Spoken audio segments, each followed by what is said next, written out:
हाँ,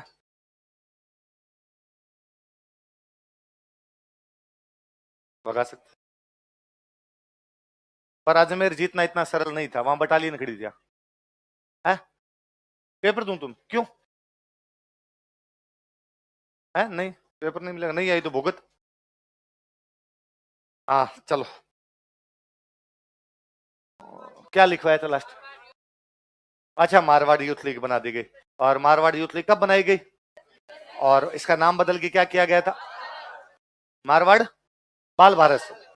अच्छा, पहले मैंने एक पार्टी और पढ़ाई थी, मारवाड़ हितकारिणी सभा, बताई थी। तो मारवाड़ पहले वो मरुधर हितकारिणी सभा थी, चांदमल सुराणा ने बनाई। फिर जयनारायण व्यास ने उसको क्या कर दिया था, मारवाड़ हितकारिणी सभा। उसका इसमें विलय किया गया था। तो इस मारवाड़ यूथ लीग में एक और पार्टी का विलय किया गया था। किसका विलय किया गया था? मारवाड़ हितकारिणी सभा, लिख लो। मारवाड़ हितकारिणी सभा का इस संगठन में विलय कर दिया गया था। Marwar Hitkarini Sabha was merged in this organization.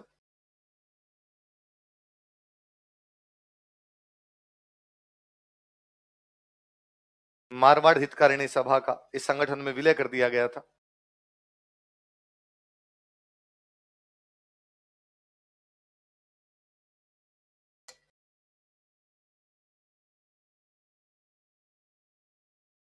Marwar Hitkarini Sabha was merged in this organisation. कौन से संगठन में विलय कर दिया गया? मारवाड़ यूथ लीग, जिसका नाम बदल के क्या किया गया था? बाल भारत। अब वापस सुनो, देखो बात। 1929 में कांग्रेस का एक अधिवेशन होता है लाहौर।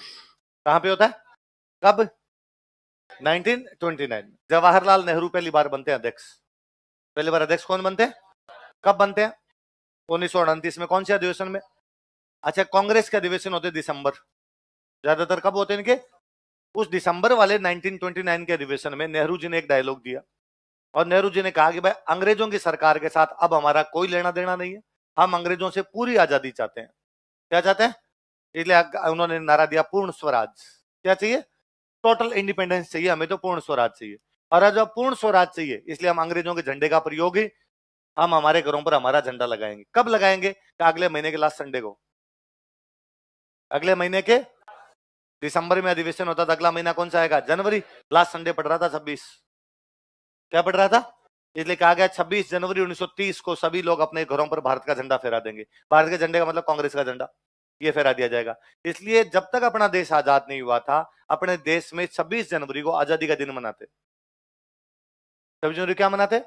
जब तक देश आजाद नहीं हुआ, आजादी के दिन क्या माना जाता था?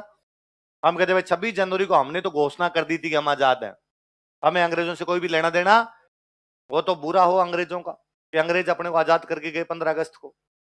कब करके गए? हमने तो अंग्रेजों को कहा था रुक जाओ 4 महीने और, क्या फर्क पड़ता है, 26 जनवरी को आजाद कर जाओ, 26 जनवरी 1948 को आजाद कर जाओ, ताकि हमारे आजादी का दिन क्या रहेगा। लेकिन जो आजाद करने वाला गवर्नर जनरल था, उसका नाम था माउंटबेटन। क्या नाम था? उसकी 15 अगस्त लकी डेट थी।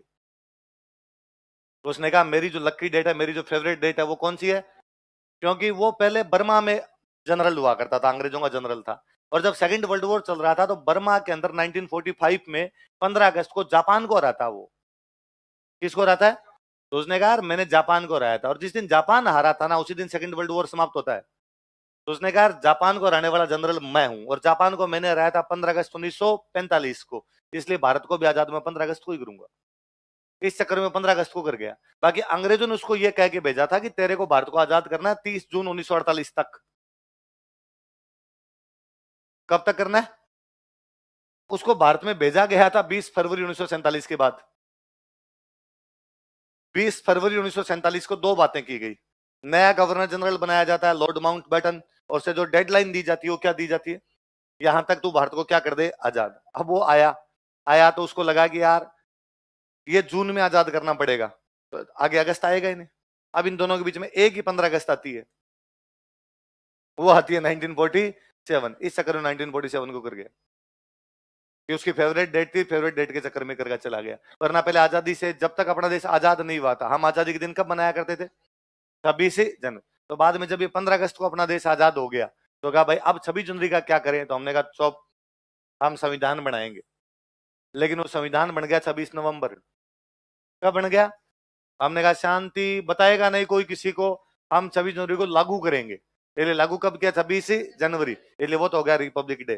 तो 26 जनवरी को इसलिए लागू किया था क्योंकि पहले हमारी आजादी का दिन क्या हुआ करता था, 26 जनवरी, और 15 अगस्त हो गया हमारा आजादी का दिन, स्वतंत्रता दिवस हो गया। तो 26 नवंबर ने कहा मैंने ऐसा क्या गुनाह किया है, तो कहा तुम विधि दिवस है। तू क्या है? तो उसको विधि दिवस क्या बनाया था? मेरे साथ बोलो क्या बनाया? कि तुम विधि दिवस। 26 नवंबर को कहा विधि दिवस, लॉ डे। 26 जनवरी का रिपब्लिक डे। 15 अगस्त को कहा उन्होंने इंडिपेंडेंस डे। 2015 में डॉक्टर बाबा साहब भीमराव अंबेडकर की 125वीं जयंती थी। नरेंद्र मोदी भाषण दे रहे थे और भाषण देते देते उन्होंने कहा कि भाइयों और बहनों, हम 26 नवंबर को संविधान दिवस मनाते हैं। नीचे आए तो लोगों ने कहा सर विधि दिवस होता है, संविधान नहीं होता। उनका आप कह दिया तो कह दिया, आप ताबरों को होगी। आज के बाद क्या है, इसलिए 2015 के बाद इसका नाम बदल के क्या किया, और बाकायदा यूं एग्जामों में क्वेश्चन दे दे के पूछा पहला संविधान दिवस कब मनाया गया, 2015। उससे पहले देखिए क्या हुआ करता था, विधि दिवस हुआ करता था। इसलिए पहले अपने आजादी के दिन था 26 जनवरी। कौन सा था? एक और कंफ्यूजन दूर रखना, पाकिस्तान भी 15 अगस्त को आजाद हुआ था। 15 अगस्त को। यार ऐसे कैसे हो सकता है कि एक कोई चीज है उसके दो टुकड़े करेंगे, एक पहले दिन होगा दूसरा बाद में होगा? पाकिस्तान भी 15 अगस्त को ही आजाद हुआ था। हुआ क्या कि पाकिस्तान ने पहले आजादी का दिन मनाया 15 अगस्त 1947, उन्होंने दूसरे आजादी के दिन मनाया 15 अगस्त 1948, तीसरे आजादी के दिन में 14 अगस्त के दिन मुसलमानों का कोई त्योहार पड़ रहा था, तो उन्होंने कहा त्योहार और आजादी के दिन एक साथ मना लेंगे, इसलिए 1949 में 14 अगस्त को मना गए। उसके बाद परंपरा बन गई, उसके बाद वो 14 अगस्त को मनाने लगे। बाकी वो भी 15 अगस्त को आजाद हुए हैं। जब एक ही देश के दो टुकड़े होंगे तो एक साथ होंगे। फिर कोई आगे ज्ञान झाड़ता है कि नहीं सर आधी रात को किया था। मैं कहा अच्छा, 11:59 एक सेब है, 11:59 पे एक हिस्सा काटा तो वो तो गिर गया, तो पाकिस्तान बन गया। और इंडिया वाले हिस्से को हमने कहा हे एक मिनट, वेट वेट वेट, एक मिनट, हाँ अब गिर जाओ।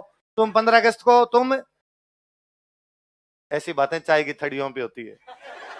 आज के बाद कोई पूछे कि पाकिस्तान आजाद कब हुआ था, तो कब हुआ था? बाकायदा पाकिस्तान आज भी जब अपना आजादी के दिन 14 अगस्त को मनाता है, तो वहां जिन्ना का जो वीडियो, जो ऑडियो था, पहला जिन्ना का जो भाषण था उसका ऑडियो सुनाते हैं। उस ऑडियो में जिन्ना बोलते हैं आज 15 अगस्त 1947 को हम एक नया पाकिस्तान बनाने जा रहे हैं। बोलते 14 अगस्त को आजकल, वो बात कब की है? 15 अगस्त की। बोलते कब आजकल? फिर वो उनके त्योहार के चक्कर में चेंज हो गया था। बाकी वो भी 15 अगस्त को आजाद हुए, हम भी 15 अगस्त को आजाद हुए। और 15 अगस्त को क्यों हुए? माउंटबेटन की लकी डेट है। किसकी लकी डेट है? वो अड़ा था, उन्हें 15 अगस्त को ही करूंगा, आगे पीछे नहीं। 18 जुलाई को तो प्रस्ताव पारित हुआ था कि देश को आजाद किया जाएगा और 15 अगस्त को आजाद करना है। तो एक महीने का टाइम भी नहीं, 27 दिन, 27 दिन का टाइम मिला था कि भारत के जो लोग हैं उनको पाकिस्तान भेजना है, पाकिस्तान के जो लोग हैं उनको भारत, इसलिए दंगे ज्यादा हुए। मैं कहता हूं यदि वो साल भर का टाइम लेते और कहते कि भाई हम आजाद कब करेंगे, 30 जून को कर, बस डेडलाइन ये थी ना आपकी, लास्ट डेडलाइन थी, आप कहते थे 30 जून को आजाद करेंगे। 18 जुलाई को प्रस्ताव पारित हुआ, 30 जून को करते, साल भर मिलता, लोग आराम से चले जाते। ये माउंटबेटन की जिद्दी थी। तो उसने कहा नहीं 15 अगस्त मेरी फेवरेट डेट है, मैं इनको 15 अगस्त को आजाद करके जाऊंगा। तो उसको कहा भी था अंग्रेजों ने कि 27 दिन में तुम चेंज कैसे कर दोगे, इधर के लोग उधर और उधर के लोग इधर कैसे भेजोगे? उसने कहा मैं कर दूंगा, और उसे हुए ही नहीं, इसलिए यहाँ पे दंगे मच गए। और फिर उसको आप कभी और नोटिस करना, मुझे बड़ा जोरदार लगता है कि हम अंग्रेजों को धाप धाप के गालियां निकालते हैं कि साहब अंग्रेजों ने ये किया, अंग्रेजों ने वो किया। 15 अगस्त 1947 को जब देश आजाद होता है, दो टुकड़े हुए, एक टुकड़ा हो गया इंडिया और एक टुकड़ा कौन सा हो गया? पाकिस्तान। दो टुकड़े कर दिए गए। अब जब आजाद किया था भारत को, तब अंग्रेज लिख के देते हैं कि दोनों को डोमिनियन स्टेट बनाया जाता है। क्या बनाया जाता है? भारत और पाकिस्तान दो डोमिनियन स्टेट होंगे। डोमिनियन स्टेट का मतलब है इनमें राष्ट्रपति नहीं होगा, इनमें क्राउन होगा। ये ब्रिटेन के राजा को अपना क्या मानेंगे? राजा। क्योंकि जब तक संविधान नहीं बन जाता तब तक हम डोमिनियन ही रहते। जब तक संविधान नहीं बन जाएगा उनका संविधान मानना पड़ेगा। और आप बाकायदा पॉलिटी चल रही होगी तो आप पढ़ते हो कि तब तक हम 1935 का अधिनियम भी मान रहे थे। तो अब इधर भी गवर्नर जनरल बनेगा और इधर भी गवर्नर जनरल बनेगा। भाई क्राउन है तो क्राउन तो अपना गवर्नर जनरल बनाएगा। तो हमने अपना गवर्नर जनरल बनाया माउंटबेटन। किसको बनाया? मतलब हम आजाद हो गए, फिर भी हम किसको लिए बैठे हैं? हमने उसको नहीं कहा कि भाई अंग्रेजों तुम जाओ, तुमने हमारे देश को लूटा था। नहीं, हमने कहा माउंटबेटन तू यहां बैठ। इधर पाकिस्तान वालों ने कहा नहीं, हम अंग्रेज को नहीं रखेंगे। इन्होंने मोहम्मद अली जिन्ना किसको बनाया? हम माउंटबेटन को इसलिए रख गए क्योंकि हम जानते थे कि राजा महाराजाओं को एक ही आदमी राजी रख सकता है, माउंटबेटन। यदि आज राजस्थान, भारत की सारी रियासतें इंडिया के अंदर है, उसका एकमात्र क्रेडिट किसी बंदे को, तो कौन है? ये तो है जी आपकी मान डाकण कुणक है, इसलिए माउंटबेटन का नाम ही नहीं हम कहते हैं वल्लभ भाई पटेल। वन एंड सिंगल बंदा है वो। उसने पूरे राजाओं की मीटिंग ली थी। जिस दिन मीटिंग लेने के लिए आता उस दिन वो सेकंड वर्ल्ड वॉर की अपनी जर्सी पहन गया था, वो ड्रेस पहन गया था, मेडल वेडल लगाए हुए पूरे एकदम आर्मी जनरल की तरह बन के आया था। वो राजाओं को निर्देश दे रहा था साफ साफ कि मैं फौज का आदमी हूँ, बात मान लो सीधे सीधे। माउंटबेटन बड़ा गजब का आदमी था। साल भर रखा हमने माउंटबेटन को, 48 तक माउंटबेटन इधर ही था। फिर माउंटबेटन जाता है, माउंटबेटन के जाने के बाद हमने यहाँ पे हमारे जो ये आपके सी राजगोपालाचारी थे, सी राजगोपालाचारी का भाई आप हमारे गवर्नर जनरल बन जाओ। फिर सी राजगोपालाचारी बने, इतने में 26 जनवरी 1950 आ गया, संविधान लागू हो गया। संविधान लागू हो गया तो हमने कहा हमारे बनेगा राष्ट्रपति।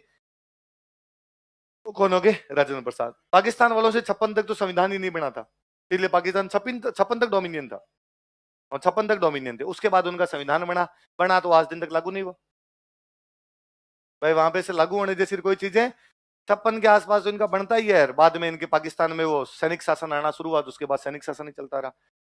कनाडा आज भी कहता कि हम डोमिनियन है, ऑस्ट्रेलिया आज भी कहता कि हम डोमिनियन है, न्यूजीलैंड न्यूजीलैंड आज भी कहता कि हम डोमिनियन है। वो ये मानते हैं कि ब्रिटेन का जो राजा है वही हमारा राजा। तो मुझे तो इसमें बड़ा ही हंसी आती है कई बार अपने वालों पे।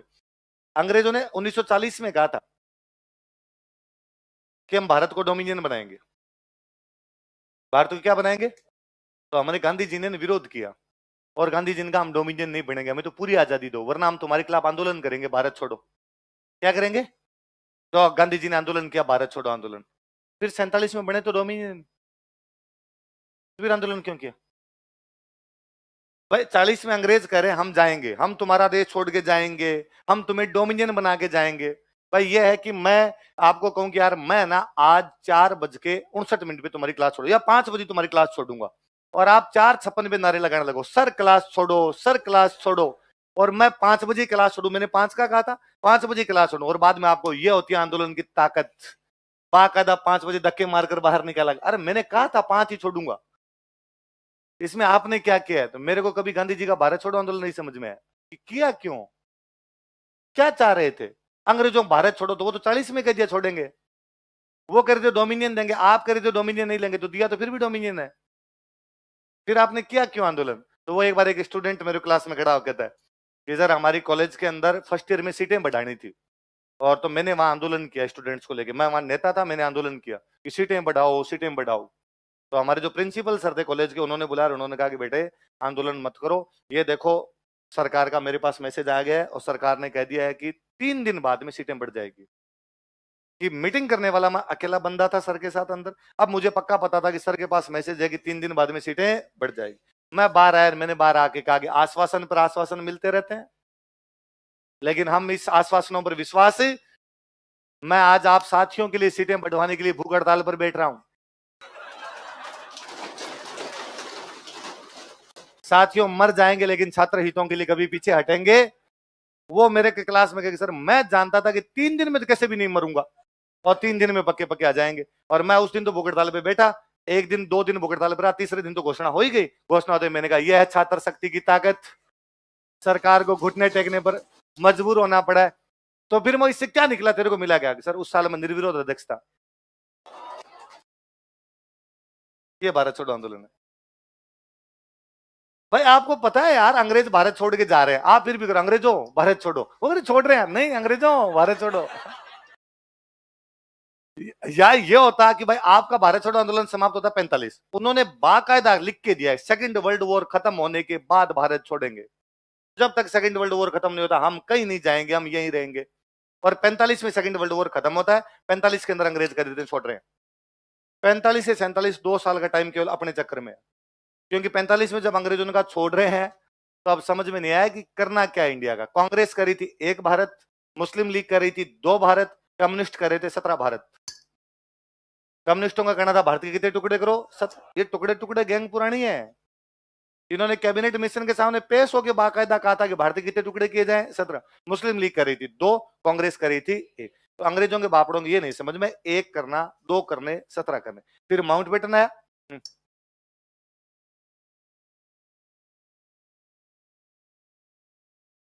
तो लिखना पड़ता है, और क्या? तो अपने हिस्ट्री के अंदर तो ये लिखना पड़ेगा, और क्या। हम ये कहते हैं कि भाई अंग्रेज, भाई हुआ ये था कि सेकंड वर्ल्ड वॉर में अंग्रेज बहुत भयंकर ढंग से हार रहे थे, सेकंड वर्ल्ड वॉर हार, तो उन्होंने कहा था भाई वर्ल्ड वॉर खत्म होगा तब हम छोड़ देंगे, है?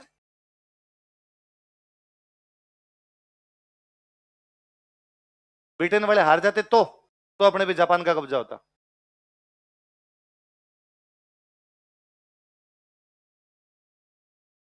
फिर भारत छोड़ो आंदोलन जापान, उसमें तो और फंस जाएंगे। यदि तुम्हारे वाली बात मानी जाए ना, फिर सुभाष चंद्र बोस ने कुछ नहीं किया। हार तो है, तो मैं तो कहता हूं कि भाई और सेकंड वर्ल्ड वॉर के बाद में अंग्रेजों ने पूरी दुनिया आजाद कर दी। युगांडा रवांडा तवांडा भी तो आजाद हुए।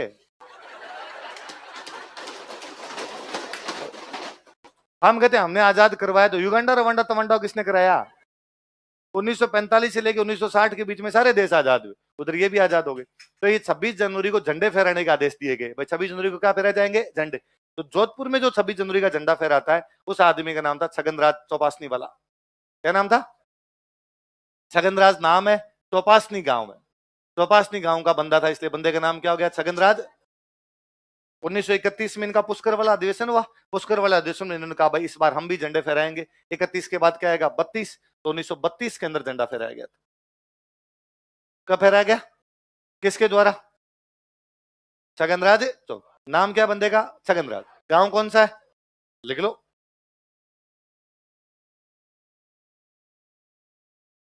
1932 ईस्वी में, इन 1932 एडी, 1932 ईस्वी में, 1932 एडी, छगनराज चौपासनी वाला ने जोधपुर में भारतीय झंडा फहराया था। Chhaganraj Chopasaniwala hoisted Indian flag in Jodhpur. Chhaganraj Chopasaniwala ने जोधपुर में भारतीय झंडा फहराया था। Chhaganraj Chopasaniwala hoisted Indian flag in Jodhpur. Chhaganraj Chopasaniwala ने जोधपुर में भारतीय झंडा फहराया था। Chhaganraj Chopasaniwala hoisted Indian flag in Jodhpur.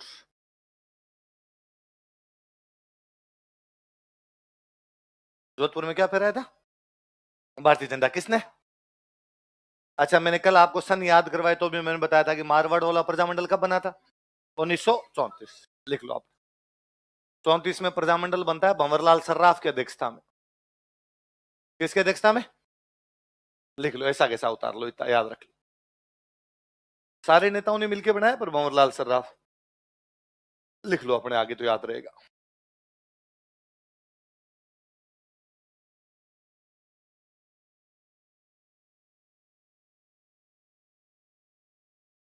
तो प्रजामंडल की स्थापना किसकी अध्यक्षता में हुई?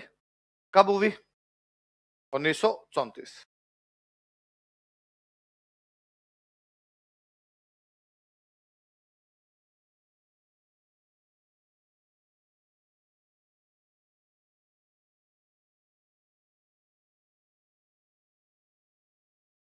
चलो, अब प्रजामंडल बन गया, तो प्रजामंडल ने 1936 में, इधर सुनना एक बार, दो दिवस मनाए थे। जैसे कल बताया था उधर मोतीलाल दिवस, वैसे इन्होंने 36 में दो दिवस मनाए। एक था कृष्णा दिवस, ये तो मनाया गया बॉम्बे। कहा मनाया गया? और एक था शिक्षा दिवस, ये मनाया गया जोधपुर। ऐसा कैसा उतार लो फिर अपने, मैं बताता हूँ ये कौन कौन से दिवस है।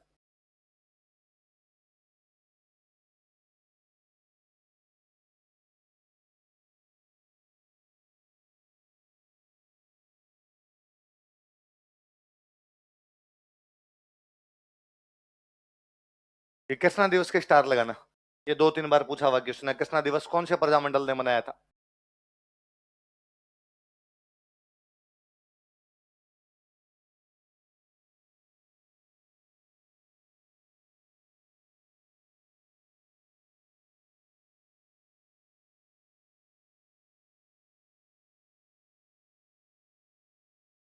अब मेरी सुन लो, देखो क्या था कृष्णा दिवस। जोधपुर में एक लड़की थी जिसका नाम था कृष्णा, उसका किडनैप हो गया था। इसलिए प्रजामंडल की मांग ये थी कि किडनैपर्स को जल्दी से जल्दी गिरफ्तार किया जाए, और कृष्णा के जो भी किडनैपर्स है उनको गिरफ्तार किया जाए, कृष्णा को जल्दी से जल्दी उसके घर वालों तक सकुशल पहुंचाया जाए। कृष्णा नाम की लड़की के किडनैप के खिलाफ जो दिवस मनाया गया, उनका नाम क्या था? ये प्रजामंडल वाले सेठ आदमी थे, सेठ ज्यादातर बॉम्बे साइड में शिफ्ट हो गए थे, इनमें कई लोग बॉम्बे रहते थे। इन्होंने बॉम्बे में सरकार को जा जाके ज्ञापन दिए थे, इसलिए हम कहते हैं बॉम्बे में क्या मनाया गया? जोधपुर के अंदर एजुकेशन की जो फीस थी वो बढ़ा दी गई, स्कूल कॉलेज की फीस बढ़ा दी गई। उस बढ़ी हुई फीस के खिलाफ जो इन्होंने अपने दिवस मनाए वो कौन से थे? तो कृष्णा दिवस कहाँ मनाए गए? बॉम्बे। शिक्षा दिवस कहाँ मनाए गए? जोधपुर। कौन से साल में मनाए गए? याद रह जाएगा। तो कृष्णा दिवस 2-3 बार पूछा हुआ है। कृष्णा दिवस कौन से प्रजामंडल ने मनाए थे? तो कौन से प्रजामंडल? अगली बार पूछ ले कहाँ मनाए थे, तो कहाँ है? मैंने कल एक पार्टी लिखवाई थी आपको, सबसे शुरुआत के अंदर ही एक पार्टी लिखवाई थी, अखिल भारतीय देशी राज्य लोक। 1936 में इसका एक अधिवेशन होता है कराची। कहाँ होता है? और उसमें जयनारायण व्यास को बनाया गया महामंत्री। क्या बनाया गया? किसको? कौन से अधिवेशन में? कराची में किसका अधिवेशन है? अखिल भारतीय देशी राज्य लोक परिषद। कब हो रहा है? और जोधपुर के राजा को पता चला कि अरे व्यास जी अपने खिलाफ कराची में जा जाके अपने खिलाफ बात करते हैं। और जोधपुर राजा ने कहा कि व्यास जी यदि जोधपुर की तरफ वापस आ गए ना तो ठीक नहीं रहेगी। तो व्यास जी के जोधपुर में आने पर एंट्री क्या कर दी गई? बैन। देखो 1936 ईस्वी में 1936 एडी 1936 ईस्वी में 1936 एडी अखिल भारतीय देशी राज्य लोक परिषद का अधिवेशन कराची में आयोजित किया गया। Session of all Indian princely states was conducted at Karachi. Session of all Indian princely states people's conference was conducted at Karachi. Akhil Bharatiya देशी राज्य लोक परिषद का अधिवेशन कराची में आयोजित किया गया। Session of all Indian princely states people's conference was conducted at Karachi. Akhil Bharatiya देशी राज्य लोक परिषद का अधिवेशन कराची में आयोजित किया गया तथा इसमें जयनारायण व्यास को महामंत्री बनाया गया। And Jainarayan Vyas was made महामंत्री इन इट। तथा इसमें जयनारायण व्यास को महामंत्री बनाया गया। And Jainarayan Vyas was made महामंत्री इन इट। तथा इसमें जयनारायण व्यास को महामंत्री बनाया गया। जयनारायण व्यास was made महामंत्री इन इट। किसको महामंत्री बनाया गया? जयनारायण व्यास को इसमें महामंत्री बनाया गया। लाइन चेंज कर लिखो। जोधपुर रियासत ने व्यास जी के प्रवेश पर पाबंदी लगा दी। Jodhpur state put ban on entry of Vyas ji. Jodhpur रियासत ने व्यास जी के प्रवेश पर पाबंदी लगा दी। Jodhpur state put ban on entry of Vyas ji.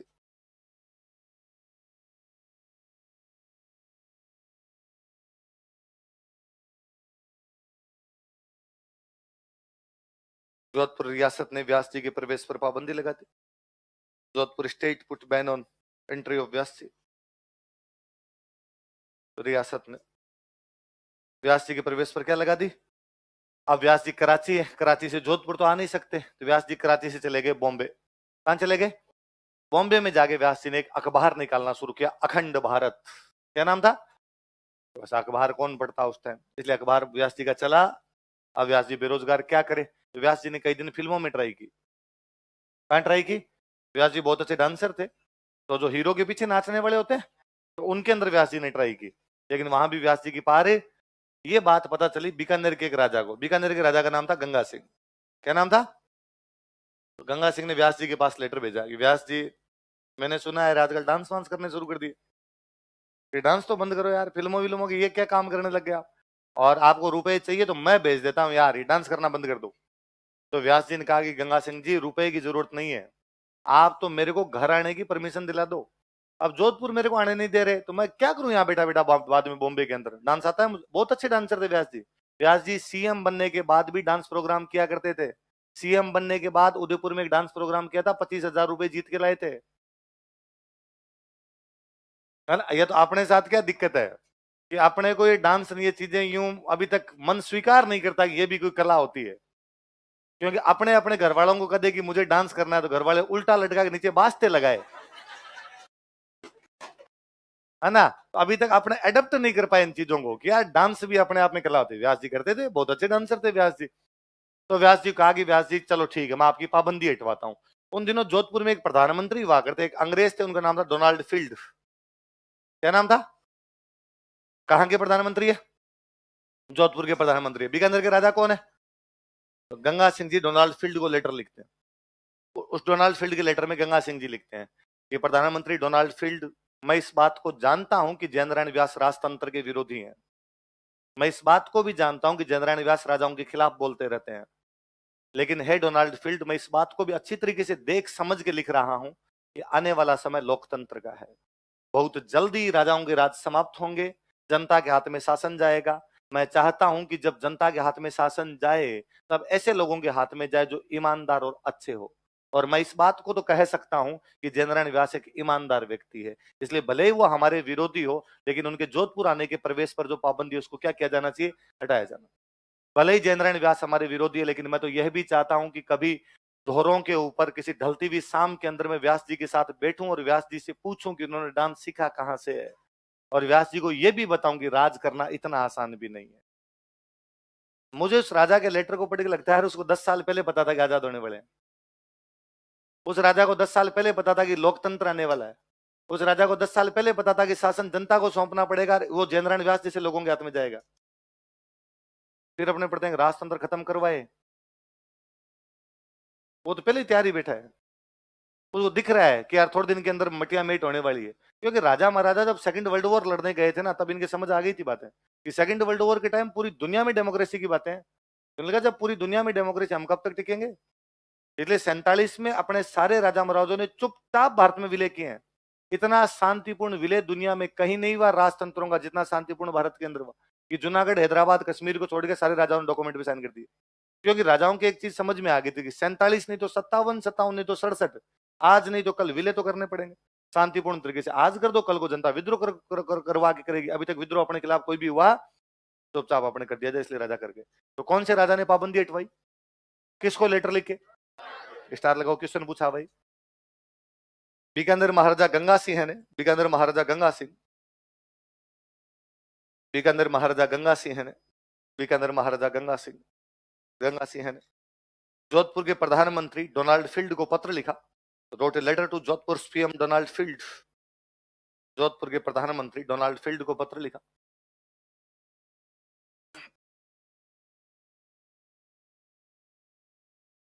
Road a letter to Jodhpur PM Donald Field. Jodhpur के प्रधानमंत्री डोनाल्ड फील्ड को पत्र लिखा। Wrote a letter to Jodhpur PM Donald Field तथा इस पाबंदी को हटवाया and got lifted this ban. तथा इस पाबंदी को हटवाया and got lifted this ban.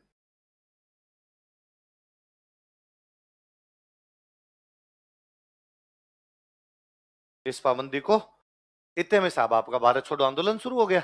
और जैसे भारत छोड़ो आंदोलन शुरू हुआ तो जोधपुर प्रजामंडल ने कहा आंदोलन के अंदर भाग लेंगे, तो व्यास जी को पकड़ा और व्यास जी को पकड़ के सिवाना किले में नजरबंद किया। कौन से किले में, बाड़मेर में सिवाना किला है, वहां नजरबंद किया गया। और प्रजामंडल वाले जो बाकी नेता थे इनको नजरबंद किया जालोर।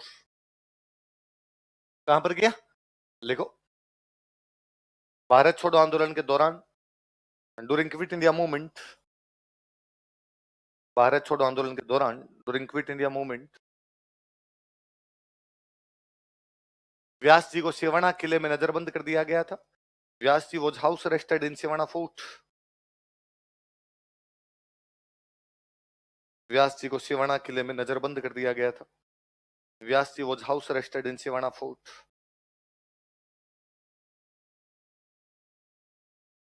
व्यास जी को सिवाना किले में नजरबंद कर दिया गया था। Vyas ji was house arrested in Siwana fort तथा प्रजामंडल के अन्य नेताओं को and other leaders of Prajamandal, तथा प्रजामंडल के अन्य नेताओं को and other leaders of Prajamandal, Prajamandal के अन्य नेताओं को जालोर किले में नजरबंद किया गया था। Were house arrested in Jalore fort. Jalore किले में नजरबंद किया गया था। Were house arrested in Jalore fort. Jalore किले में नजरबंद किया गया था। प्रजामंडल किसानों के आंदोलनों को समर्थन देने लग गया था। तो यहाँ पे दो घटनाएं हुई थी भाई, लिखो, चंडावल घटना। चंडावल पाली के अंदर एक जगह पड़ती है, देखो, चंडावल ट्रेजेडी।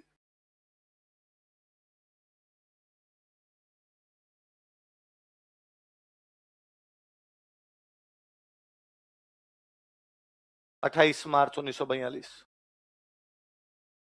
चंडावल पाली में पड़ता है। चंडावल कहां पे,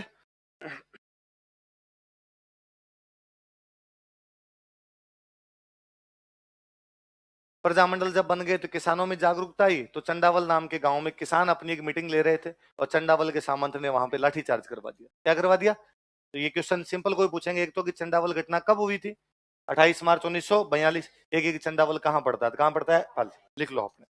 देखो चंडावल के सामंत ने, feudal lord of Chandawal, Chandawal के सामंत ने, feudal lord of Chandawal, Chandawal के सामंत ने किसानों की सभा पर लाठीचार्ज करवा दिया था। Ordered for lathicharge on, ordered for lathicharge on farmers assembly.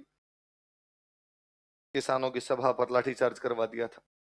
Ordered for lathicharge on farmers assembly. किसानों की सभा पर लाठीचार्ज करवा दिया था। तो प्रजामंडल पूछ ले कि कौन से प्रजामंडल से जुड़ी हुई घटना है, तो मारवाड़। एक ऐसी घटना और लिख लो, डाबड़ा कांड। डाबड़ा नागौर में पड़ता है भाई। डाबड़ा कहां पर है, लिख लो, डाबड़ा ट्रेजेडी। चंडावल तो कहां पर है, और ये घटना है भाई 13 मार्च 1947। इसके स्टार लगाना, ये 2012 के मेंस का क्वेश्चन है। तो मेंस में कोई पूछा तो इधर ही पूछ ले भाई। नागौर में, डाबड़ा नागौर, 13 मार्च 1947। चंडावल पाली में, डाबड़ा कहां पर है, नागौर में। एक जगह का नाम सुनते हैं, देखो हम, डीडवाना। तो डीडवाना के जो सामंत था उसने यहाँ पर लाठीचार्ज करवा दिया था, इसमें कई किसान शहीद हुए थे। देखो, डीडवाना के सामंत ने, feudal lord of Didwana, Didwana के सामंत ने, feudal lord of Didwana, Didwana के सामंत ने, फ्यूडल लॉर्ड ऑफ डीडवाना, सामंत ने किसानों की सभा पर लाठीचार्ज करवा दिया था। Ordered for lathicharge on farmers assembly. किसानों की सभा पर लाठीचार्ज करवा दिया था। Ordered for lathicharge on farmers assembly. किसानों की सभा पर लाठीचार्ज करवा दिया था। Ordered for lathicharge on farmers assembly. तथा इसमें कई किसान शहीद हो गए थे, and some farmers were martyred in it. तथा इसमें कई किसान शहीद हो गए थे, and some farmers were martyred in it. लिख लो, जैसे मोतीराम जी, चुन्नीलाल जी,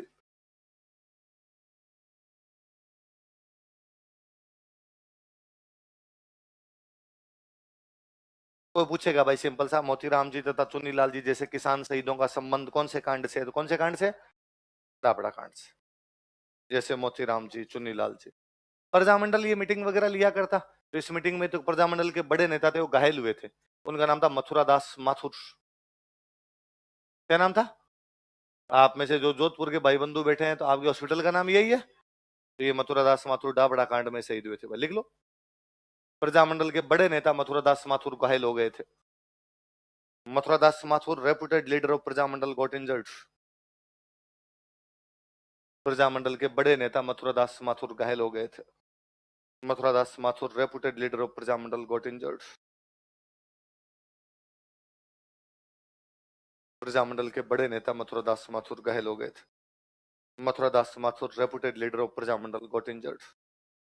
बड़े नेता मथुरा दास माथुर क्या हो गए थे, तो कोई पूछेगा मथुरा दास माथुर कौन सी घटना में घायल हो गए थे, डाबड़ा। डाबड़ा घटना कब की है, 13 मार्च। कौन से प्रजामंडल से जुड़ी हुई, कल पढ़ेंगे।